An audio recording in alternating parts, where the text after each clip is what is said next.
예. 고. 자, 가상화 도커 발표하게 된 밀로입니다. 이야. 자,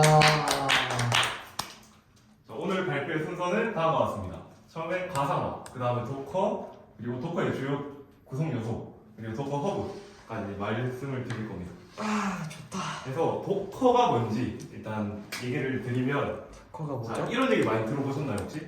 컨테이너 기반 가상화 도구. 이야. 근데 이렇게 얘기했을 때 솔직히 감이 잘 안 오잖아요. 네. 그래서 이 단어 한 개씩 알아봅시다. 알아보자. 가상화 먼저 알아볼게요. 가보자. 가상화, 이제 저희가 카카오테크 부트캠프 커뮤니티 서비스를 제작하고 싶어요. 그런데 저희가 이제 돈이 좀 있어서 남아서 1,000만 원짜리 서버를 이용해서 제작을 합니다. 그런데 사용자가 100명밖에 안 돼요. 그래서 성능의 반도 못 사용해요. 그러면 이제 멘토님들을 위한 서비스를 한번 만들어보자. 같은 서버에. 들어보자. 그래서 멘토님들을 위한 서비스를 제작했습니다. 그런데 이 이제 협업을 하면서 제작을 하겠죠. 그리고 서비스가 다르잖아요. 멘티 서비스는 자바 17에 MySQL 8.0으로 했는데 멘토 서비스는 좀 이제 연차가 오래되신 분들이 만들어서 자바 11에 MySQL 5.7을 만들어요. 5.7로 해요. 그런데 저희 한 컴퓨터에서 만들면은 이 버전이 같아야 되잖아요. 그래서 이렇게 됐을 때 설치 경로 충돌, 설정 파일 분류 어려움 이런 문제가 발생하고 어쨌든 버전을 다 맞춰줘야 되는 문제가 생깁니다. 이제 이걸 어떻게 해결할까? 이제 첫 번째 방법은 새 컴퓨터 사는 게 있겠죠. 멘티님들을 위한 컴퓨터, 멘토님들을 위한 컴퓨터 약간 이렇게 두 개를 해서 하면 이제 비용 문제가 발생하고 서버 성능이 너무 낭비가 되겠죠. 두 번째 방법, 모든 서비스의 버전을 통일합니다. 근데 사실상 협업이 불가능하죠. 이제 한 서비스만 자바 17로 업그레이드를 11 쓰다가 17로 업그레이드를 해버리면 다른 것도 다 업그레이드를 해줘야 돼요. 그래서 사실상 협업이 불가능.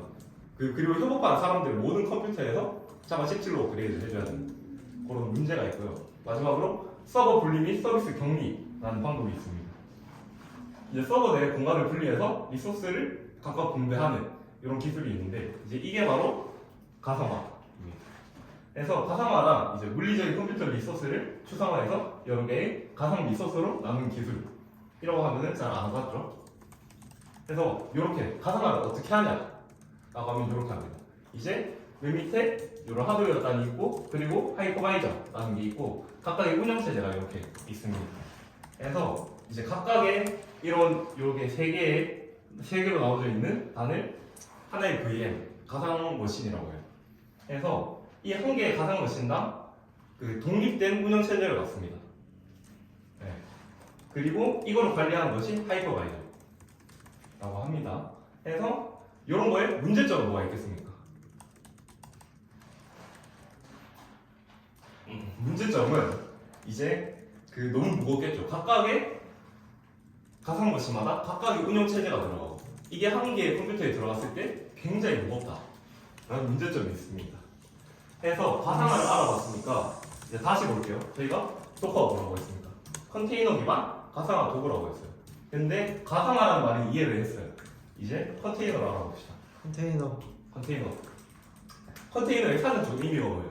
이제 어떤 물체를 격리하는 공간을 컨테이너라고 합니다. 그런데 기술적 의미로는 조금 달라요. 환경을 관리하면서 이제 프로세스의 뭐 생성이나 제거나 뭐 관리 이런 거에 라이프 사이클을 관리하는 단위입니다. 그래서 저희가 흔히 들어본 서브리 컨테이너, 빈 컨테이너 약간 이런 것들 1 컨테이너라고 하죠. 그래서 도커 관점에서 보는 컨테이너는 이제 방금 있었던 그 VM들을 이제 OS 독립된 운영 체제로 나누는 것이 아니라 이제 OS 레벨에서 구현해주는 기능입니다. 쉽게 말해서 운영 체제 한 개를 공유하고 그 위에서 이제 프로세스들을 쪼개서 이제 각각의 가상화된 독립된 환경을 구성하는 거죠.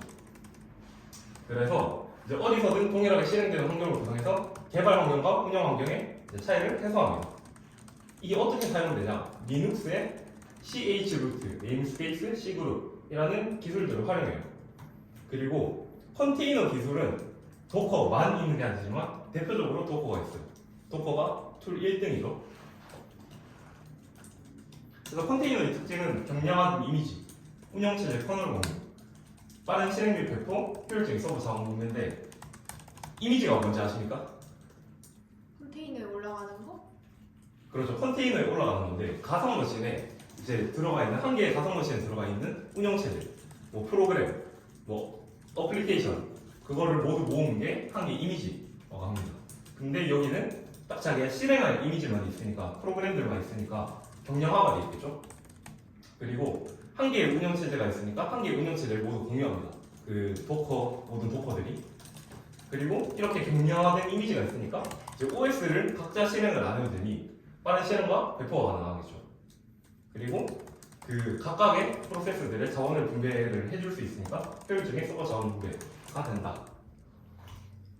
그래서 저희가 얘기하는 하이퍼바이저와 컨테이너의 차이인데 뭐 그냥 제가 얘기했던 것들입니다. 그래서 이거는 하이퍼바이저는 무거우니까 뭐 리소스 사용량이 높고 오버헤드가 크다.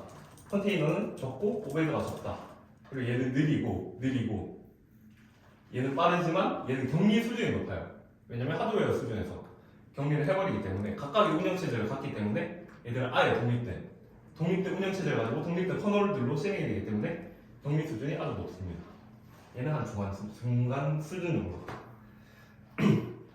해서 이제 이해가 되죠. 도커는 컨테이너 기반 가상화성.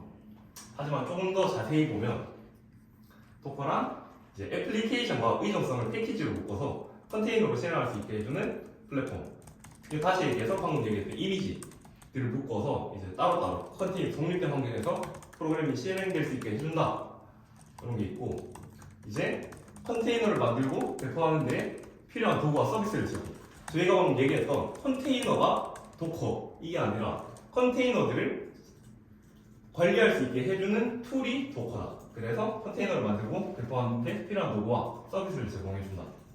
약간 요런 있고 방금 얘기했던 CH 루트, 네임스페이스, C그룹 등으로 이제 프로세스 단위의 격리 환경을 만든다. 라는 특징이 있습니다. 이제 도커의 주요 구성 요소인데요. 첫 번째로 도커 파일입니다. 이게 이제 그 컨테이너를 어떻게 만들어야 할지, 한 컨테이너에 어떤 프로그램이 들어가고 약간 이런 거 이제 패키지 설치를 뭘 할 것인지 앱 실행 어떻게 할 건지 다 들어있는 레시피 같은 친구입니다. 그 다음 이미지 이제 그 도커 파일을 빌드해서 만든 요 친구가 이미지인데요. 이제 운영 체제나 뭐 앱이나 의존성들이 포함되어 있고 컨테이너 생성들을 위한 또 템플릿이라고 보면 됩니다.